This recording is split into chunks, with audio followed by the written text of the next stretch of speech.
lancer cette conférence de presse. D'abord, dire un mot pour remercier le Centre national du livre de nous accueillir avec fidélité, année après année, pour ce point presse, ce qui témoigne de l'attachement du Centre au festival littéraire dans leur ensemble, qui l'accompagne avec beaucoup d'ambition. Vous dire aussi qu'on est heureux de pouvoir tenir cette édition 2020 parce que c'est une façon de reprendre le cours de la vie et de nos vies. C'est vrai que beaucoup de choses s'étaient interrompues et une phase d'incertitude s'est ouverte, chacun le sait, ce printemps. On s'est posé la question jusqu'à assez tard de savoir si on aurait les conditions matérielles de tenir le festival. Et évidemment, on se la posera, cette question, presque jusqu'au bout. Néanmoins, reprendre la vie, c'est une nécessité. Même dans le Décaméron, la période d'isolement n'a duré que 10 jours. Et là, en l'espèce, reprendre le fil de la vie culturelle, d'abord, c'est nécessaire. On sait à quel point la culture dans son ensemble, dans son économie, dans ses acteurs, a été très durement frappée par ce qui s'est passé ce printemps. C'est vrai du monde littéraire, bien sûr, des éditeurs notamment, mais des auteurs aussi. C'est vrai aussi, bien sûr, de tous les acteurs de l'événementiel culturel qui s'investissent sur des festivals comme le nôtre. Je disais il y a quelques heures que un chercheur de Montpellier et un autre de Nice évaluaient à 2,6 milliards d'euros en chiffres réalisés, en impact économique, ce qui a été perdu avec l'annulation des festivals d'été. Et au moment où on lance le nôtre, où on le présente, j'ai évidemment une pensée pour tous ceux qui ont dû, à regret, annuler tout simplement certains festivals. Et je pense évidemment notamment à toute cette chaîne du livre et de l'événementiel culturel qui a été très durement frappée par cette crise. Donc c'est important de reprendre le fil de cette vie-là. C'est important aussi pour notre ville de Saint-Dié-des-Vosges parce que il y a deux catégories de festivals littéraires ou culturels. Il y a ceux qui viennent renforcer, en tout cas du point de vue urbain, du point de vue de l'identité civique, ceux qui viennent renforcer un élément de l'identité de la ville, de sa notoriété qui existait déjà, ou qui apportent un plus à une ville qui était déjà inscrite dans l'imaginaire national ou européen. C'est vrai du Festival d'Avignon. Avignon existait avant le festival, même s'il est énormément pour Avignon. C'est le cas de Saint-Malo aussi.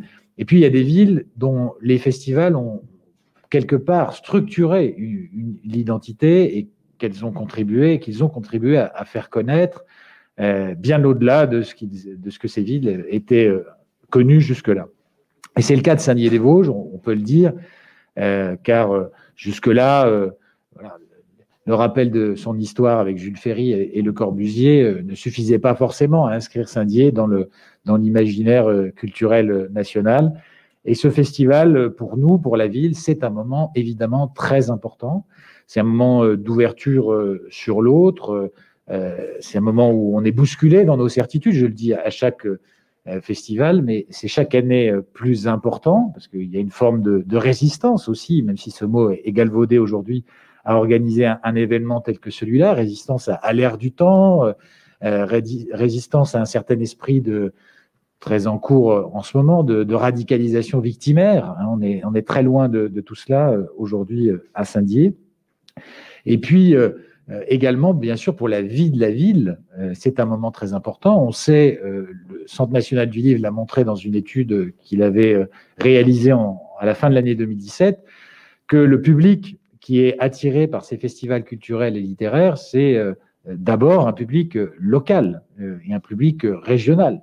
Et donc, c'est un moment où le cœur de la ville bat plus intensément, où la vie économique de la ville bat plus intensément. On sait aussi que l'impact, la dépense moyenne d'un festivalier dans les festivals culturels et littéraires, c'est 53 €. Donc, quand on a plusieurs milliers ou dizaines de milliers, ce qui est le cas au festival, de festivaliers, eh bien, on comprend l'impact dans la ville, dans son bassin de vie, de manière générale, et dans tout le massif des Vosges et dans le Grand Est.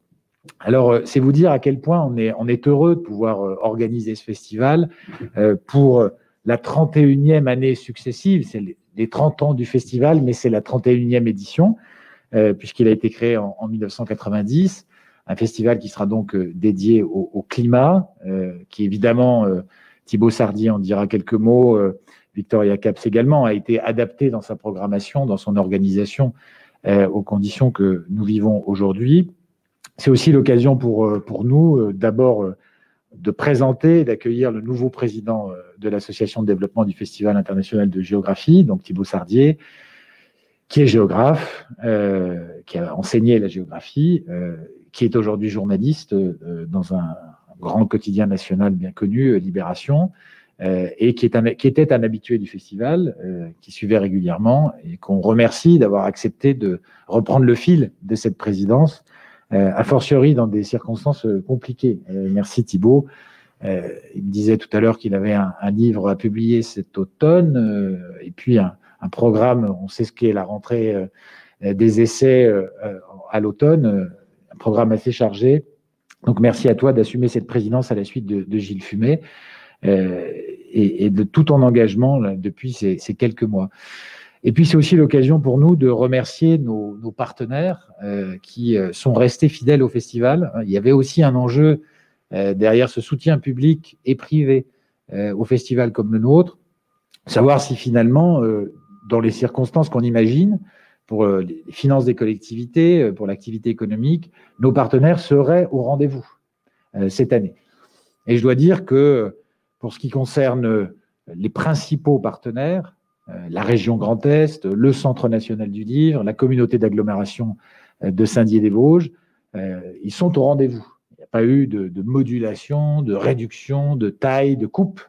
Il y a au contraire une forme de fidélité dans l'engagement qui permet d'organiser ces événements dans de bonnes conditions et qui est aussi un message adressé à tout le monde de la culture, au monde du livre, au monde de la recherche, qui consiste à dire qu'on ne peut pas sacrifier cette part de nous-mêmes qui est plus qu'un supplément d'âme, et qu'il y a aussi, il faut le dire, au-delà de la mission que se donne un festival comme celui-là, il y a aussi toute une économie de la culture qu'il faut aujourd'hui soutenir.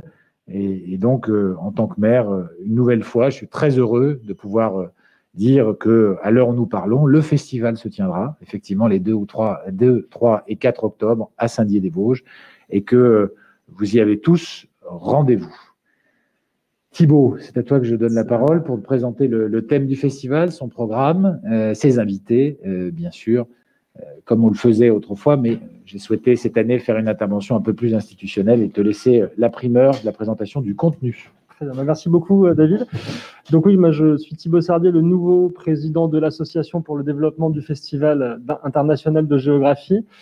Donc j'en profite évidemment pour remercier toute l'équipe qui m'a accueilli à bras ouverts, et puis pour Gilles Fumet, mon prédécesseur à ce poste, qui reste vice-président de l'association, donc toujours, qui suit toujours de près le festival. Et c'est vrai que pour moi, qui suis un géographe, on va dire non universitaire ou géographe de formation, venir à ce poste autour de ce festival qui fait une œuvre pédagogique très très forte avec des publics très variés, puisqu'on viennent chaque année de toute la France aussi des profs d'histoire géo, des étudiants en géographie et puis les habitants du territoire. Voilà ce mélange qui était agréable quand j'y venais, moi, en tant qu'étudiant simple festivalier, a pris beaucoup de sens au fur et à mesure de ma formation, résonnait avec mon premier métier d'enseignant et résonne encore avec mon métier de journaliste, qui reste finalement une œuvre de vulgarisation, de pédagogie, de transmission des connaissances. Et c'est précisément ce que fait, sous plein de formes différentes, le Festival de Saint-Dié depuis effectivement 30 ans. Alors, Victoria, je pense, vous parlera un petit peu plus, et Olivier Huguenot ensuite, des grandes figures. Je vais quand même vous les citer sans entrer dans les détails. Le président de cette édition, c'est Michel Bussy, que beaucoup connaissent avant tout pour ses romans, mais qui est géographe, lui aussi à l'université de Rouen. Isabelle Autissier sera notre grand témoin, et Jules, le BDaste, le dessinateur de BD, président du Salon du Livre. Alors, donc le thème qui a été retenu pour cette année, c'est le thème climat. Vous savez que d'habitude, il y a aussi un pays invité qui devait être le Portugal. C'est justement ça, voilà, l'adaptation à la particularité de cette année. Nous avons reporté cette invitation, mais elle sera honorée très prochainement, disons.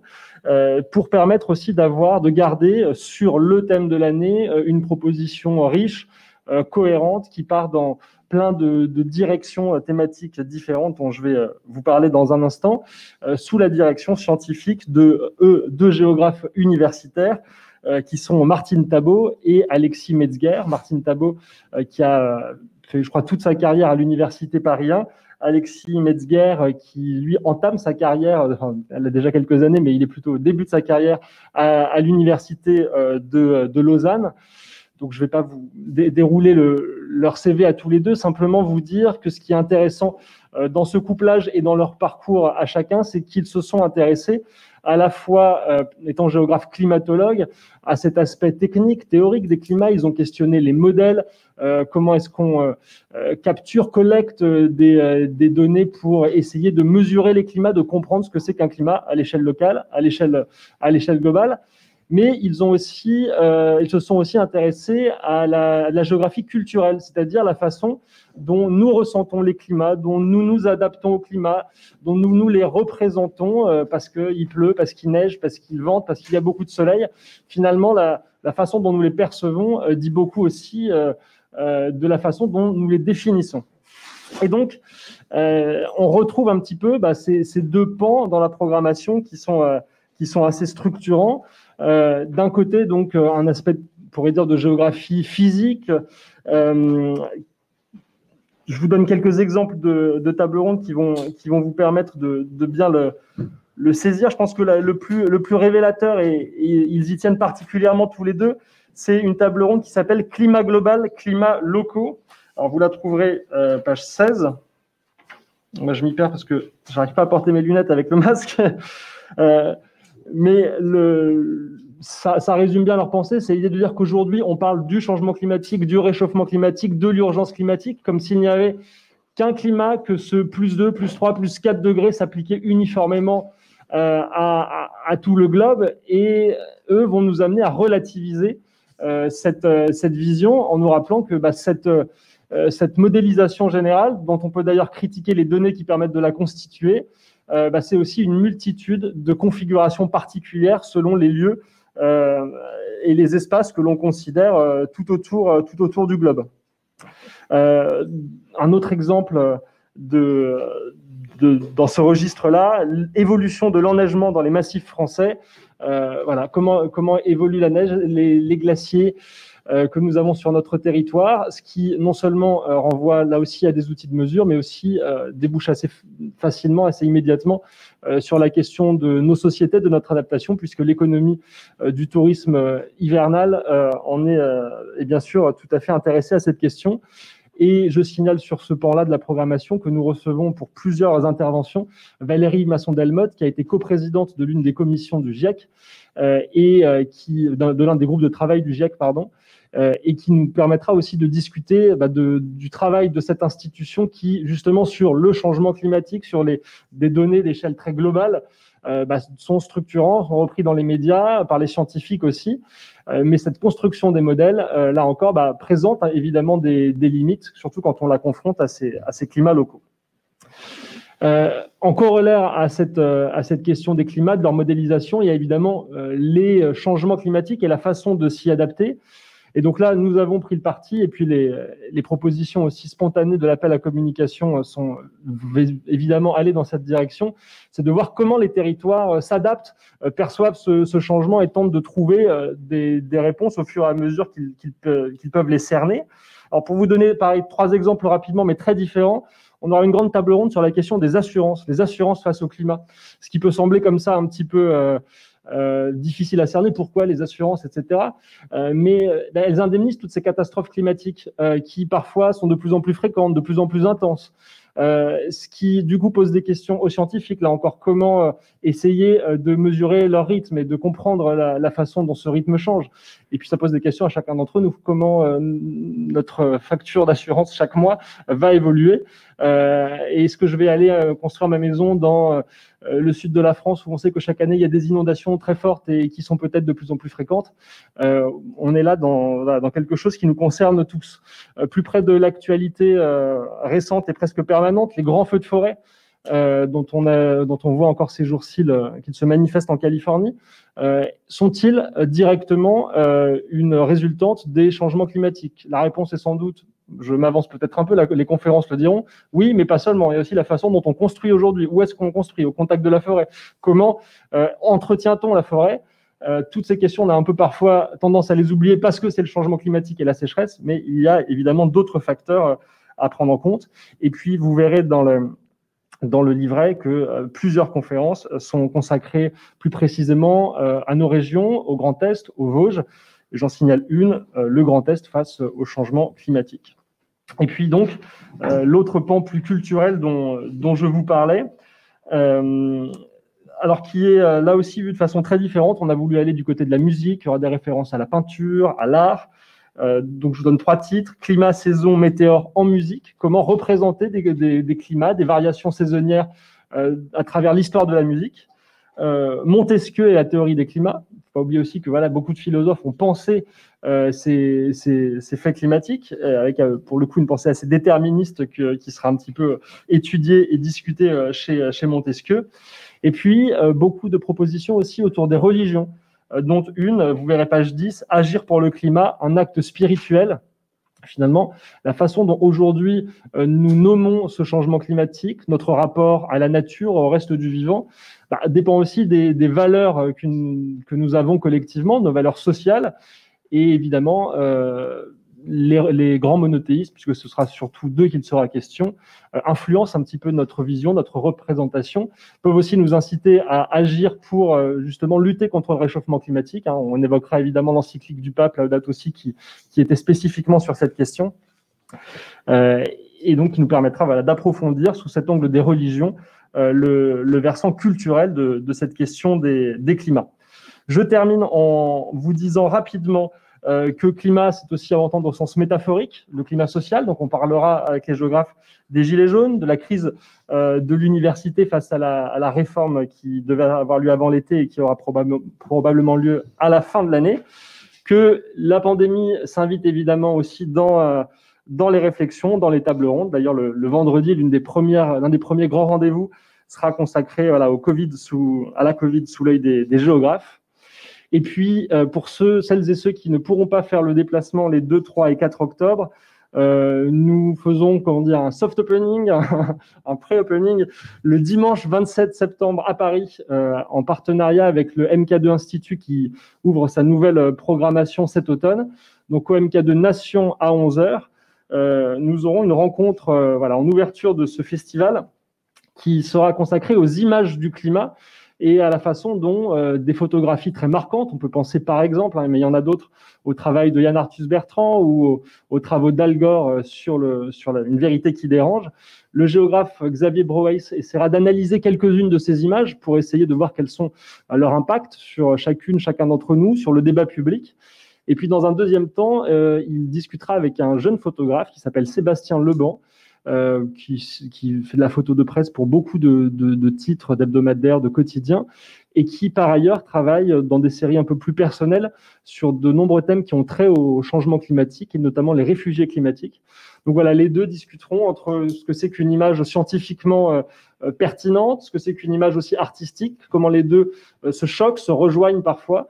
Voilà, ils dialogueront tous les deux et j'insiste sur ce point déjà parce que ça permet de se faire un premier aperçu du festival avant de venir à Saint-Dié et aussi parce que c'est vraiment à l'image du festival. Ça, Victoria puis Olivier y reviendront. C'est aussi la rencontre des géographes avec d'autres disciplines, des auteurs, des artistes. Donc là, voilà, un géographe, un photographe. C'est parfaitement l'esprit de ce que vous verrez du 2 au 4 octobre à Saint-Dié. Je vous remercie. Merci. Et donc, pardon, je passe la parole quand même à Victoria Caps, la directrice du festival. Bonjour à tous, merci de votre présence. Voilà, c'est vrai que, comme le disait Monsieur Valence, ça fait 6 mois que nous espérons pouvoir maintenir cette édition du FIG. Nous avons beaucoup réfléchi comment nous allons pouvoir l'organiser. Nous avons beaucoup imaginé d'autres formules. Et en fait, c'est vrai que depuis le début, je maintiens et nous maintenons tous ensemble le présentiel de ce festival, puisque pour nous, c'est une science humaine, une science vivante et on voulait absolument défendre les relations humaines qui peuvent se créer pendant un festival. Nous avons également aussi beaucoup pensé à tous les festivals qui ont été annulés, comme le disait Monsieur Valence, parce que c'est beaucoup d'énergie. J'ai pensé aux équipes, beaucoup d'énergie, un travail de réflexion, d'échange, et c'est vrai que voir son travail, malheureusement, en 1 ou 2 journées qui passent à la trappe, c'est très difficile. Et du coup, par solidarité, ça je tenais aussi à le dire, nous avons invité pour une rencontre, Olivier pourra revenir dessus, 2 rencontres, le Festival du Livre à Metz. C'est une manière d'ouvrir un peu notre programmation et d'être solidaire envers un festival qui s'est vu vraiment au dernier moment, au mois d'avril, annulé totalement. Mais nous y sommes, donc à 3 semaines de l'événement, et nous sommes très très fiers de vous proposer une très belle programmation autour d'un thème majeur des enjeux actuels, climat, ce qui prouve encore que le FIG est constamment au cœur de l'actualité. Géographes, auteurs, hommes et femmes de terrain, c'est vraiment un grand plaisir de travailler sur cette programmation. Voilà, avec Thibaut, donc mon nouveau président. Cette année, donc, dans l'organisation, on a voulu maintenir le cœur du festival. Le cœur du festival, c'est évidemment les rencontres, les tables rondes, les moments d'échange entre tous ces intervenants. Il y aura une plus petite programmation que l'année précédente, mais il y aura tout de même une programmation de 150 rendez-vous. Tables rondes, débats, mélange un peu plus littéraire, scientifique. Donc, c'est une programmation tout de même très riche. Et nous maintenons à ce jour, les 3 salons. Le salon du livre, le salon de la gastronomie et le salon géonumérique. Voilà, l'idée, c'était de pouvoir offrir à tous les participants, à tous les festivaliers, des animations, des moments plus accessibles au salon du livre avec des mini-conférences. Voilà, donc jusqu'au bout, on a décidé et on fait tout pour que nous puissions avoir ces 3 salons et ces 150 rencontres, tables rondes.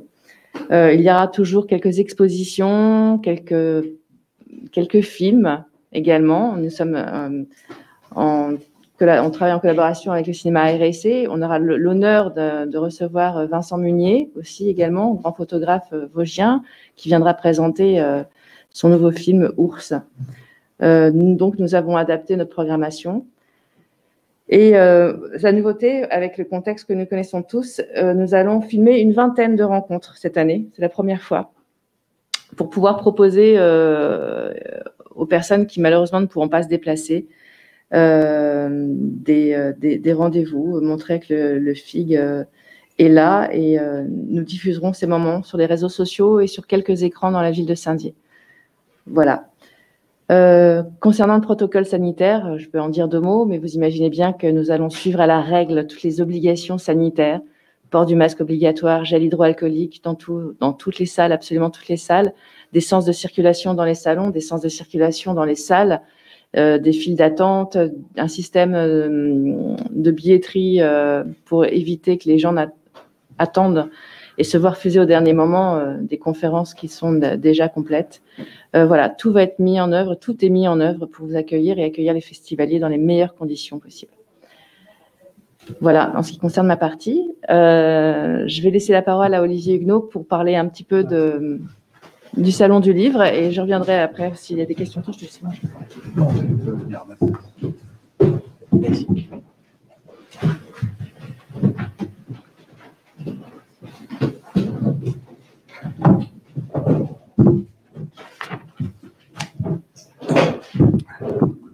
Bonjour, merci. Je voudrais d'abord remercier le Centre national du livre de nous accueillir ici comme chaque année pour le libraire que je suis. C'est aussi, on vit une période inédite de confinement, de reprise. Alors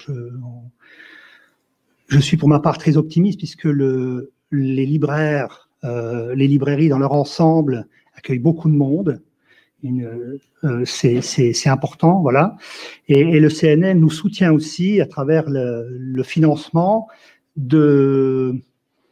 d'opérations, à la fois pour les libraires, pour l'ensemble de la chaîne du livre, associés, je dois le dire, à la DRAC et à la région Grand Est sur notre secteur, qui nous a énormément aidés, avec qui on a pu suivre, y compris dans le cadre de la préparation du FIG et du salon avec Victoria, et puis Sarah Polacci, qui n'est pas là puisqu'elle est aussi sur Nancy, qui comme conseillère littéraire a vraiment énormément œuvré pour ce programme.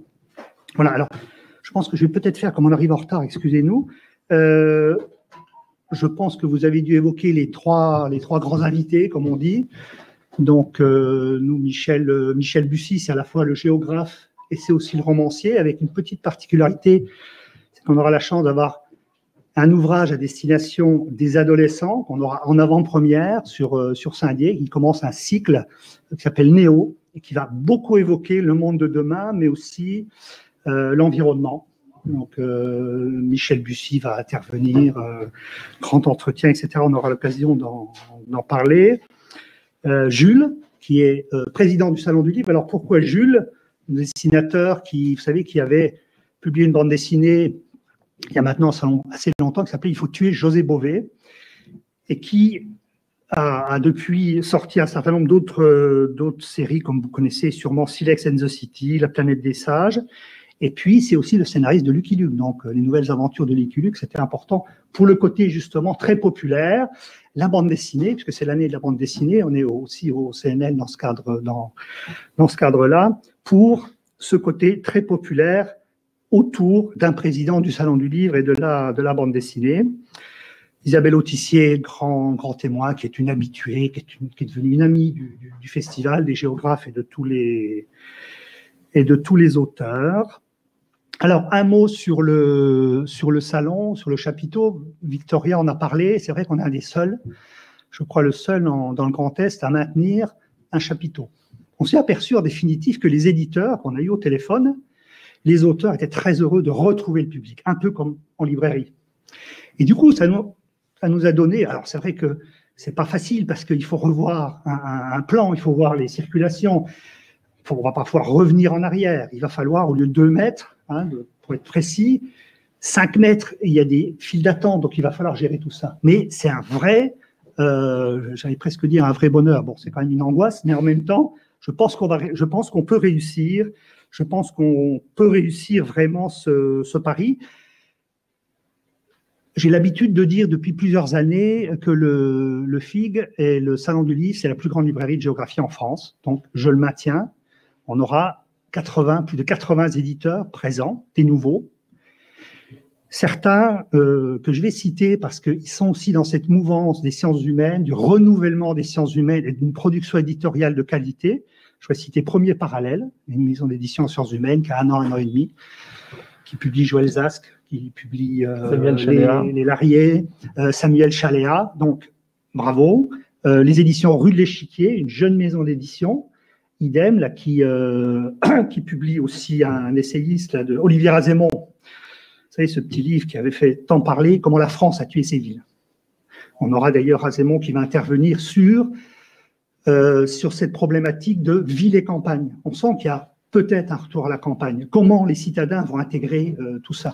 Lié aussi aux habitations, aux nouvelles habitations. Donc, l'apport de philosophes, de géographes, qui sont portés aussi par les éditeurs, c'est important. Et puis le public veut retrouver du contact distancié pour évoquer toutes ces questions. Une petite nouveauté, on a élargi aussi à d'autres libraires, parce que la région Grand Est, c'est large, et cette année, on aura aussi le plaisir d'accueillir donc 2 jeunes libraires. Donc la libraire à Gérardmer, qui est une jeune fille qui vient de s'installer, et puis la Lisette à Schirmeck, qui est aussi une jeune librairie qui a plein d'allant. Donc on peut aussi en parler.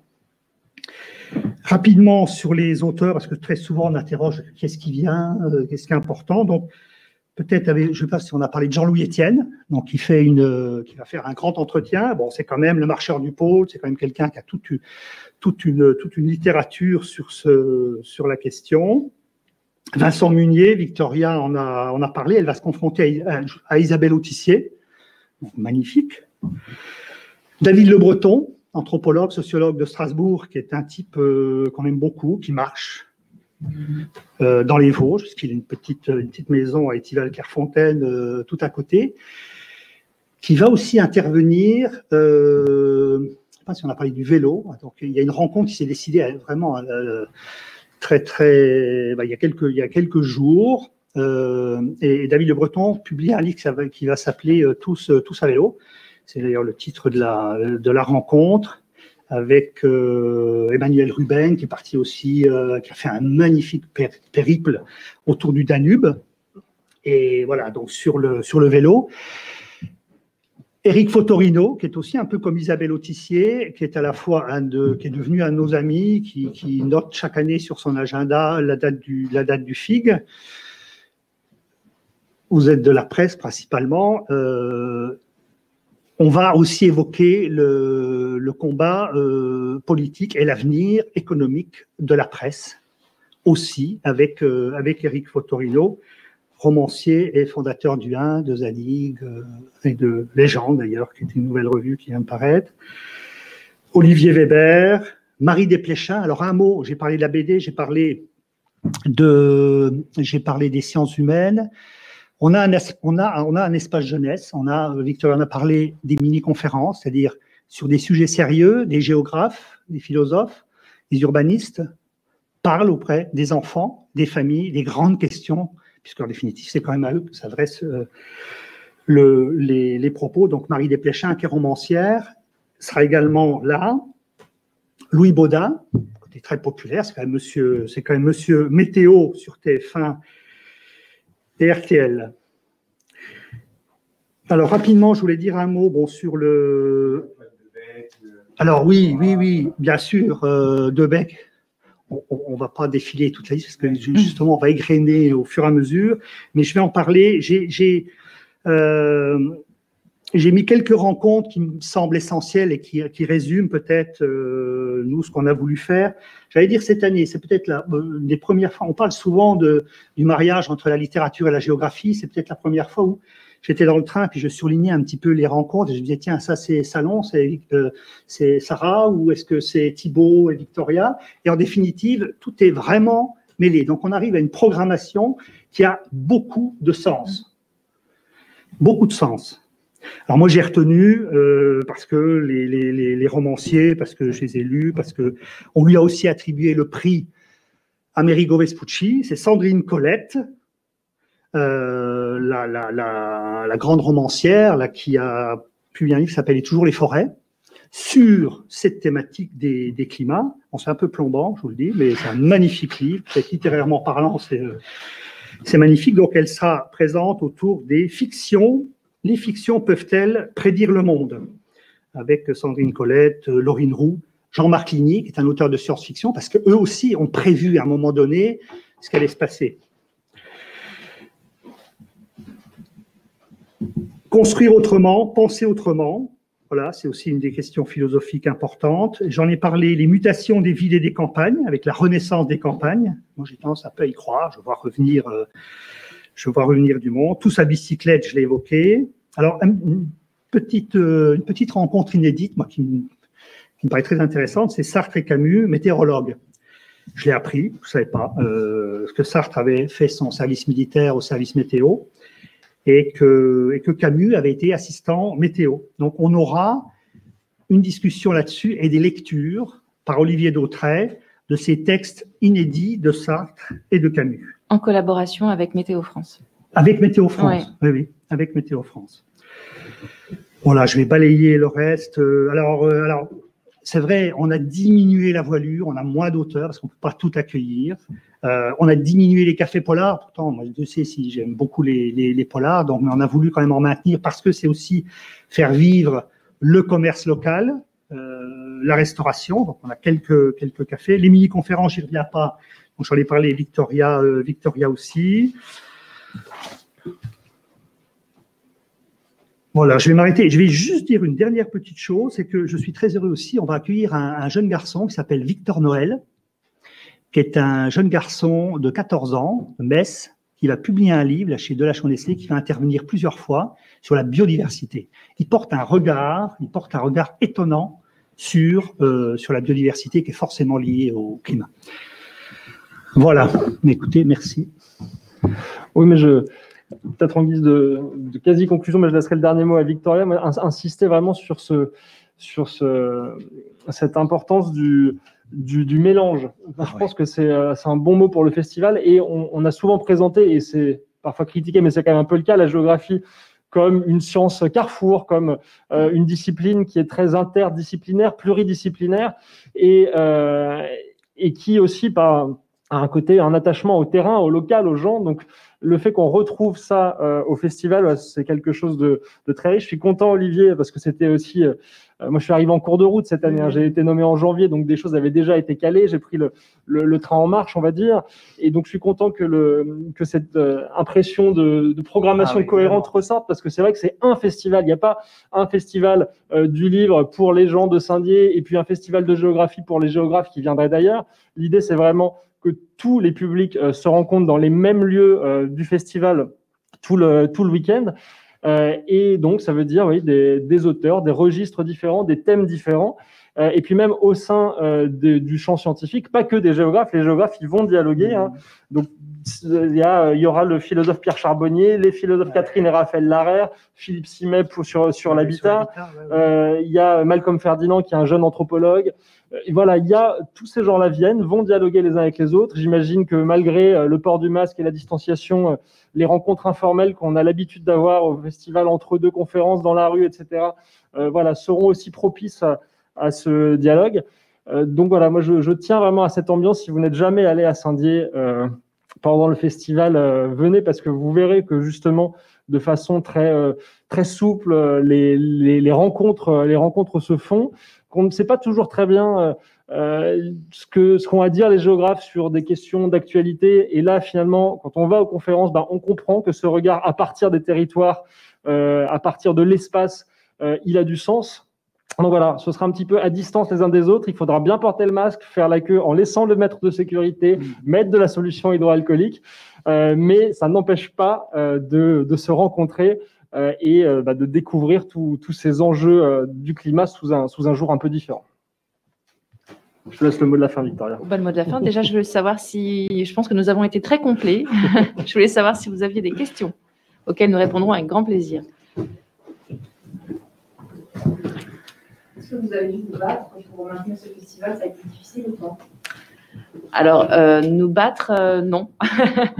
Nous battre, oui, au quotidien, nous battre avec nous-mêmes et entre nous dans l'équipe pour savoir vraiment...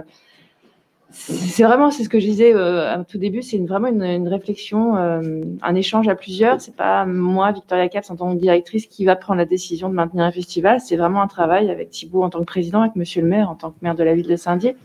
On a une équipe derrière, un bureau.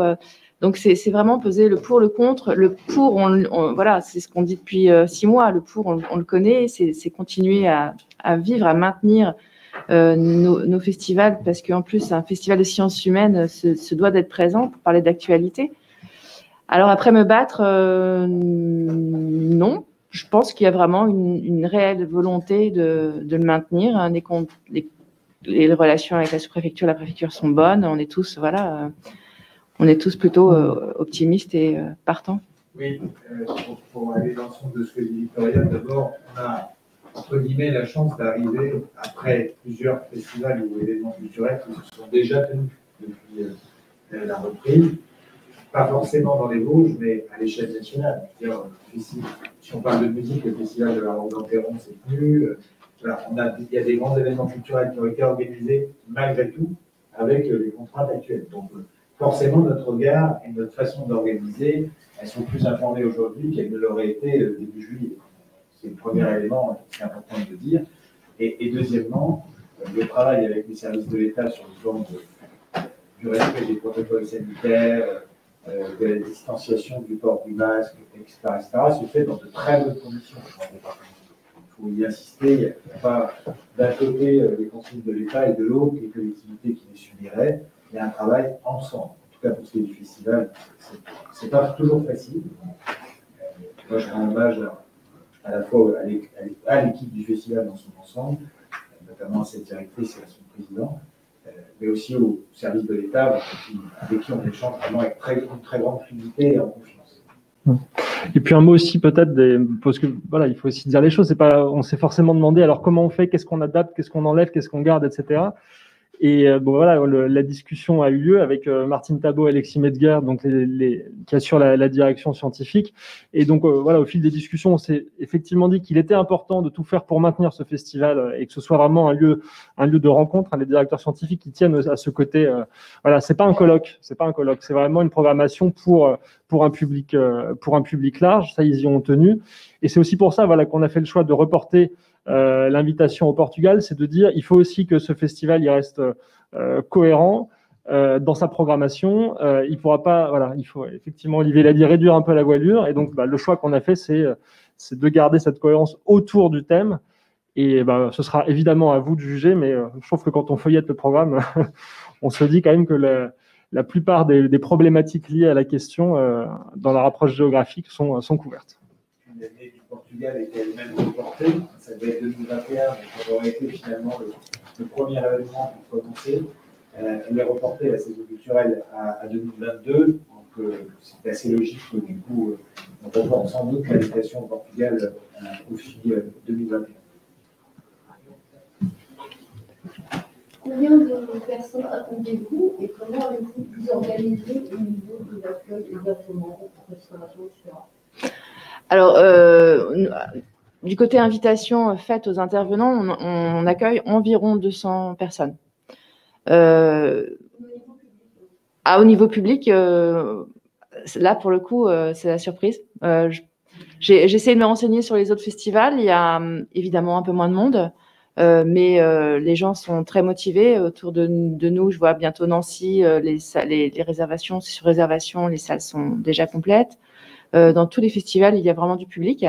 Donc, j'ose espérer que le public sera au rendez-vous et je n'en doute pas, puisque c'est vrai que j'ai déjà beaucoup de mails de grands festivaliers qui viennent depuis longtemps et qui me demandent tous les jours quasiment si le FIG va avoir lieu. Donc, tous les jours, je réponds oui.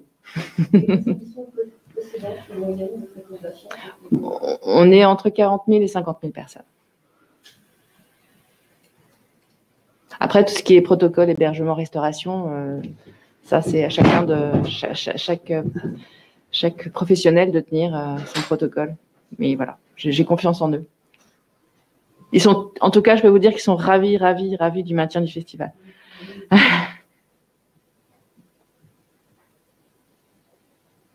À contrario, pour ceux qui décideront qu'ils ne pourront pas venir, est-ce qu'on peut avoir une idée des conférences qui sont filmées et vous avez mentionné qu'elles seraient mises en ligne sur les réseaux sociaux, ce qui n'est pas évidemment un droit un peu moins sur un ligne un peu plus sur Internet, un peu plus accessible, sur lequel les vidéos sont postées pour que les gens puissent les consulter à faire. Oui, ça si tu veux. Alors, le détail de ce qui sera capté on est encore en train de le fixer. Ce qu'on peut dire déjà, c'est que tout ce qui est dans l'espace Sadoul, donc qui regroupe où se tiendront une grande partie de ce qu'on a appelé les grandes tables rondes, enfin les rendez-vous, je ne vais pas dire principaux, mais où en tout cas interviennent à chaque fois plusieurs personnes sur des questions qu'on a jugées un peu structurantes. Celles-là seront toutes captées et disponibles. Pour le reste, on est encore en train de travailler au choix de ce qui sera diffusé. Et évidemment, ce sera sur les réseaux sociaux, mais on a une chaîne YouTube. Une chaîne YouTube qui sera aussi relayée sur notre site, donc qui est sur la couverture du programme, hein, fig.saint-d-vosges.fr. En fait, ce que vous avez entre les mains, donc c'est évidemment le pré-programme, hein, c'était pour vous présenter les grands axes. Le programme est en cours de finalisation. Dans le programme définitif, les conférences live seront notifiées et ensuite elles seront communiquées sur les réseaux sociaux et sur le site internet. Elles seront mises en ligne dans un délai de, ça sera quoi, 2 jours après? Ah non, ce sera du live. Ah d'accord. Ouais. Ah oui. Ouais. Ce qui veut dire que si on ne regarde pas au moment où elles ont lieu... Tout sera enregistré. Vous avez les deux. Il y en a peut-être quelques-unes qui, parce qu'il y a un live par ailleurs, ne seront pas diffusées sur le moment, mais accessibles après. Donc voilà, ça marchera un peu par étapes, mais on pourra voir en direct et évidemment après revisionner. C'était d'ailleurs une des opportunités, si j'ose dire, de cette période, c'est de dire qu'il fallait aussi plus que d'habitude garder une trace. Le festival est un peu en retard jusque-là sur la façon voilà, de garder mémoire de ce qui se disait. C'est normal, on n'est pas historien, donc la mémoire, on est moins, on est moins concerné. Voilà, là, du coup, on va dire que le chantier est ouvert. On est content d'en avoir autant cette année, et puis on espère que dans les années à venir, la jauge augmentera encore. On fait un salon de la gastronomie avec un arbre, c'est un peu bizarre. Comment est-ce qu'on va brûler la fontaine de l'eau? Eh ben, c'est vrai que je suis d'accord avec vous. C'est compliqué, les dégustations. On va, oui, mais d'un autre côté, il y a les yeux encore. Et il y a beaucoup de choses qui passent par le regard. Et là, pour le coup, on n'a pas le choix. Il y a beaucoup de gens festivaliers qui connaissent les produits. J'ai énormément de festivaliers qui viennent et qui savent très bien avec quoi ils vont déjà repartir. Donc voilà, ça leur permet, les bonbons des Vosges, nos charcuteries, etc. Ça leur permet de quand même de faire leurs achats. Et les commerçants, pour avoir discuté avec eux, même s'ils n'ont malheureusement pas l'opportunité de faire des dégustations, ils veulent revoir leurs clients, le public. Ils sont en attente, donc on va travailler. Ils vont travailler autrement. Ce que je disais, c'est que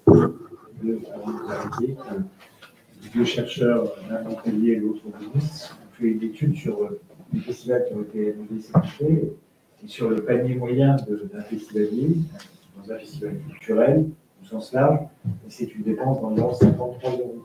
Et c'est plus important dans les festivals où il y a une dimension littéraire et la science humaine. Donc on imagine l'impact, évidemment, sur les 50 000 personnes qui viennent, et une partie qui viennent d'assez près. Sauf que si chacune dépense cette somme moyenne-là, c'est une retombée pour la ville, qui est considérable, pas que pour la ville, pour tout le bassin de vie, les réservations d'hôtels. C'est évidemment très important.